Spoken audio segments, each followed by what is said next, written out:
Good morning, students. Today we are going to discuss our next chapter, which is combustion and flame. What is combustion? We can explain combustion in only one line. Combustion. Combustion is the process of burning something. Combustion is the process of burning something. Okay. Let's get start with line by line explanation. We use different kind of fuels for various purpose at home.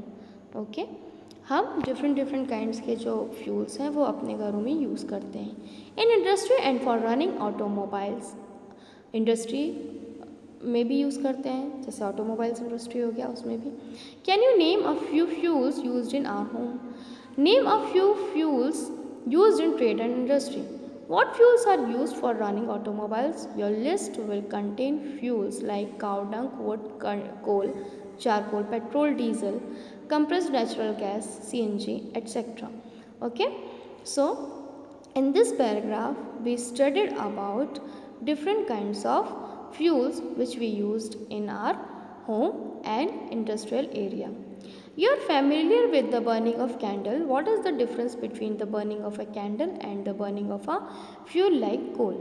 Okay, as we know, the candle which is burning with the flame and coal which is burning without flame. Okay, so maybe you were able to guess right. Candle burns with a flame. Okay, what is the difference between burning of candle and burning of coal? The difference between candle burns with a flame and coal does not burn with flame. Similarly, you will find many other material burning without a flame. There are many types of things which is burning without a flame. Let us study the chemical process of burning and the type of flame produced during the process. Okay. First, 6.1. What is combustion? What is combustion? Recall the activity of burning of magnesium ribbon performed in class 6th. Okay. You all are performed in burning of magnesium ribbon in your previous class, है ना.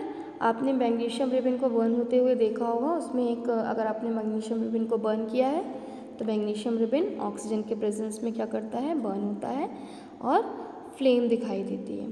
Clear है. We can perform a similar activity with a piece of charcoal. Hold the piece with a pair of tongs and bring it near the flame of a candle or a Bunsen burner. What do you observe?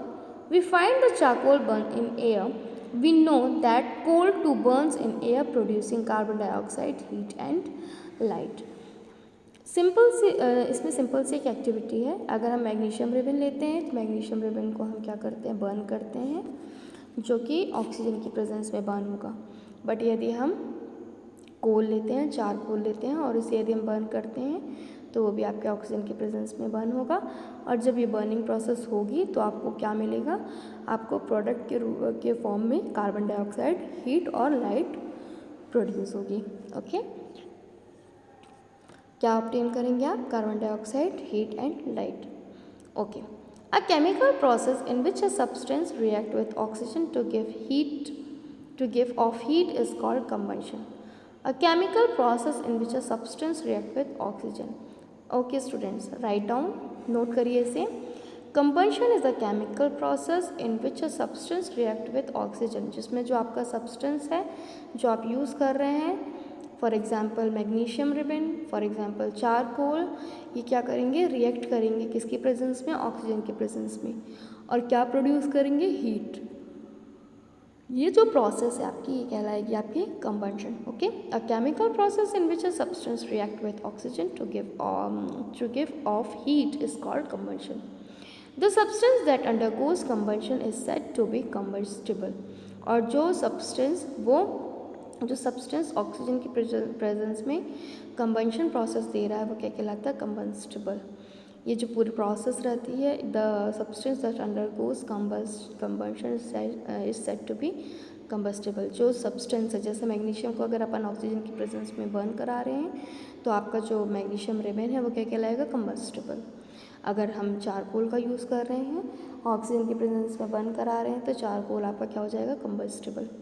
either as a flame or as a glow. Okay. In the reaction mentioned above, magnesium and charcoal are combustible substance.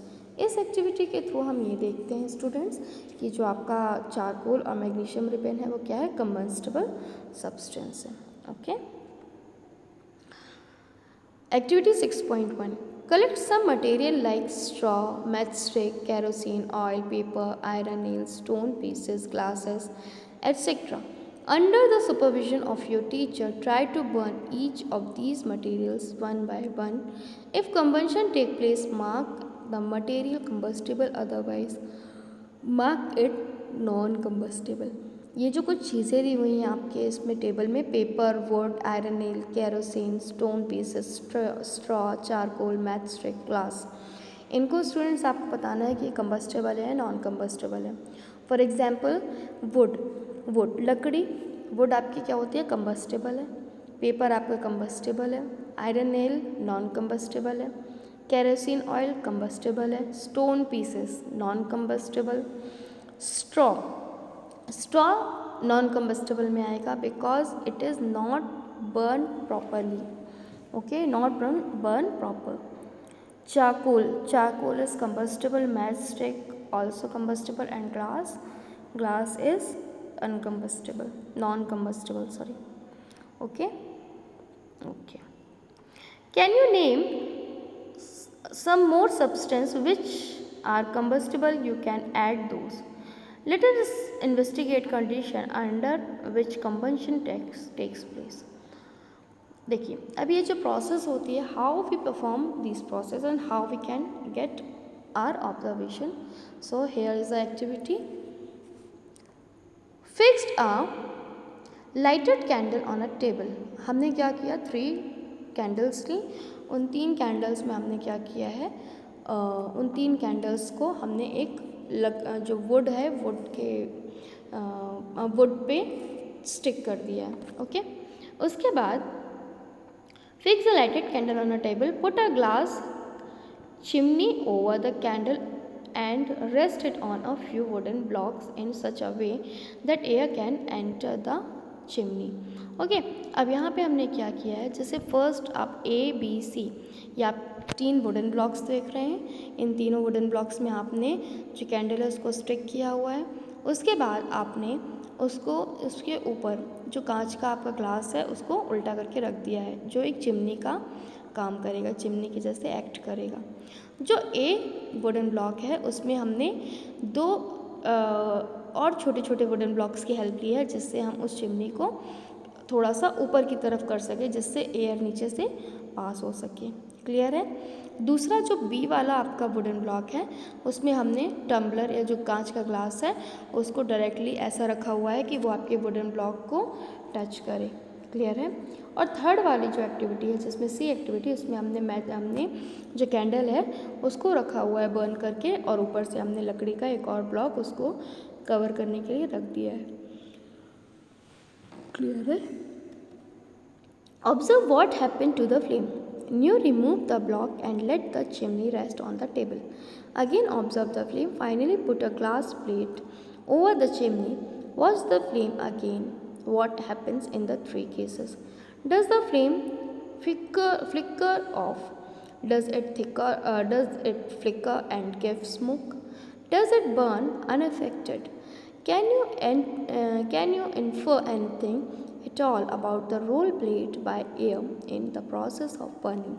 देखिए, अब हमने क्या किया, जो wooden blocks में मैं candle को burn करके तो रख ही दिया था, उसके बाद हमने ग्लास को उसमें उल्टा करके रख दिया. ठीक है. फर्स्ट कंडीशन में हमने क्या किया था, जो ए कंडीशन थी उसमें हम नीचे से एयर को पास होने दे रहे थे. क्लियर है. मतलब एयरेशन उसमें इजीली हो रहा था. सेकेंड वाले में क्या था, सेकेंड वाले में कोई भी एयरेशन के लिए हमने स्पेस ही नहीं छोड़ा था, है ना, क्योंकि हमने जो नीचे कोई भी वुडन ब्लॉक की हेल्प से उसको ग्लास को ऊपर की तरफ नहीं किया था. थर्ड केस में भी क्या होता है, थर्ड केस में हम देखते हैं कि हमने ऊपर से वुडन ब्लॉक रख दिया है ना. तो अब हो क्या रहा है, we find this combustion air is necessary. हमने ये देखा कि जिस कैंडल को एयर इजीली मिल रही थी वो जो कैंडल है वो बर्न हो रही थी, और जिस कैंडल को एयर नहीं मिल रही थी वो क्या हो रही थी, फ्लिक ऑफ हो गई थी। ठीक है। When air can enter the chimney, first case में देखिए ए केस में, when air can enter the chimney from below. ठीक है, इसमें क्या हो रहा है, फर्स्ट केस में चिमनी के नीचे से एयर ब्लो हो रही है। When air does not enter the chimney from below, the flame flicker and produce smoke. Second में क्या हो रहा है कि सेकेंड में जब आपकी कैंडल बर्न हो रही थी, आपने क्या किया, आपने उसके ऊपर एक ग्लास रख दिया, उस ग्लास को आपने देखा कि जैसे आपने ग्लास रखा थोड़ी देर के बाद वो जो आपका कैंडल था वो बुझ गया और स्मोक दे रहा था, है ना। Third, in the case of flame finally goes off because the air is not available. अब थर्ड केस में क्या हुआ कि थर्ड केस में आपने उसके ऊपर वुडन ब्लॉक रख दिया तो बिल्कुल ही वहाँ पे एयर अवेलेबल नहीं थी, जिसके कारण वो आपकी क्या हो गई, जो एयर है वो पास नहीं हुई, जिसके कारण आपकी कैंडल क्या हो गई, फ्लिक ऑफ हो गई। क्लियर है? Okay. We have read the sun produce its own heat and light is also some kind of combustion. In the sun, heat and light are produced by nuclear reaction. जो सन में heat और light है वो कैसे produce होती है, वो produce होती है आपके न्यूक्लियर रिएक्शन के through. You will learn about this process in higher classes. What is nuclear reaction, what is nuclear fusion, what is nuclear fission, आप इसको higher classes में देखेंगे। ठीक है। Activity 6.3, place a pieces of burning wood or charcoal on an iron plate or tawa. Cover it with a glass jar or a tumbler or a transparent plastic jar. Observe what happens. Does the charcoal stop burning after some time? Can you think of the reason why it's stopping burning? ठीक है। अब ये जो activity है इसमें हमने iron nails को लिया, इसमें हमने वुडन ब्लॉक्स को लिया और उसको हमने क्या किया, चिमनी के ऊपर रख दिया। You might have heard that when a clothes or a person catch fire, the person is covered with a blanket to extinguish fire. Can you guess why? Okay. अब हम इसमें नेक्स्ट एक्टिविटी जो हमारी है वो उसमें हम देखेंगे कि अगर कोई जो पर्सन है वो बर्न हो जाता है तो उसे कवर अप कर दिया जाता है ब्लैंकेट के थ्रू, क्यों? Now recall some of your experience. Does a matchstick burn by itself? Does how it burn? You must have had an experience to burning of a piece of paper. Does it burns when a burning matchstick is brought near? Can you burn a pieces of wood by bringing of a lighted matchstick near it? Why do you have to use paper or kerosene oil to start fire in wood or coal? Have you heard of forest fire?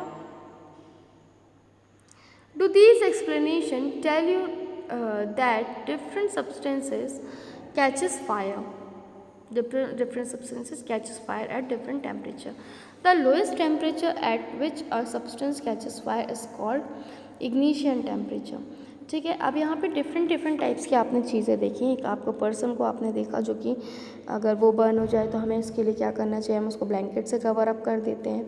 ठीक है। उसके बाद फिर हमने ये देखा कि जो आपका वुडन है या पीस ऑफ पेपर है, कुछ जैसे वुडन थोड़ा सा टाइम टेक करता है बर्न होने में, अपार्ट फ्रॉम पेपर जो है जल्दी बर्न हो जाता है। ठीक है। तो यहाँ पे टेम्परेचर स्टूडेंट्स वेरी करता है। टेम्परेचर का वेरिएशन इस तरीके से होता है, if the things catches fire और we can say if the different substances catches fire different temperature, if the substances catches fire in lower temperature called ignition temperature. Okay. जो सब्सटेंस है वो अगर स्मॉलर या लोअर टेम्परेचर पे क्या होता है, बर्न होता है, तो उसे हम बोलते हैं ignition temperature. Okay. Can you tell now why a matchstick does not catches fire on its own at room temperature? ये जो मैचस्टिक है वो अपने रूम टेम्परेचर पे बर्न क्यों नहीं होती है? Why does the matchstick starts burning on rubbing it on side the match box? ठीक है। We find this a combustion substance can not catches fire और burn as long as the temperature is lower than its ignition temperature. Actually इसका reason ये है students कि जो भी ignition temperature है उससे ज़्यादा टेम्परेचर होना चाहिए, तभी कोई भी चीज़ फायर को कैच कर पाती है या फायर क्रिएट कर पाती है। ठीक है, तो जो मैचस्टिक है वो रूम टेम्परेचर पे इसलिए बर्न नहीं होती क्योंकि उसका जो इग्निशन टेम्परेचर है वो क्या होता है, कम होता है। ओके ओके स्टूडेंट्स, अब हम इसके आगे की जो एक्टिविटी है 6.4 की वो हम नेक्स्ट वीडियो में डिस्कस करेंगे। ओके।